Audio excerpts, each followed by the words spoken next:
আসসালামু আলাইকুম। আমার সেজো বোনের ছেলের বিয়ে, আর এই বিয়েতে আমরা ৮ দিন অনেক মজা করছি। আর এই ব্লগগুলো নিয়ে আপনাদের মাঝে আমি আজকে থেকে শুরু করলাম। কারণ বিয়েতে জানেনই ভিডিও ওইভাবে করা হয় না, আর করলেও মনে করেন ভয়েস দেওয়া যায় না, ভিডিও ওইভাবে দেওয়া যায় না। তাই আমি আজকে থেকে আপনাদের সাথে শেয়ার করব আমরা কি কি করলাম। আর মেহেদিতে মজা হলো যে ছেলে যার বিয়ে সেই নাই, কারণ সে দেশের বাইরে থেকে আসছে আর তার বন্ধুরা তাকে নিয়ে গেল, বারবিকিউ পার্টি করবে তারা।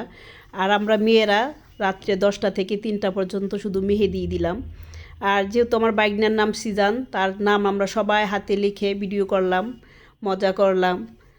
তাদের জন্য দোয়া করবেন, আসলে তারা যেন সবাই ভালো থাকে, সুস্থ থাকে, আমার ভাইগনা বউ যেন ভালো থাকে, তাদের জীবন যেন সুখী হয়। আপনারাও ভালো থাকবেন, সুস্থ থাকবেন। নেক্সট ভিডিওটা আমার অবশ্যই দেখবেন, ভালো লাগলে অবশ্যই লাইক কমেন্ট শেয়ার দিয়ে দিবেন। আল্লাহ হাফেজ।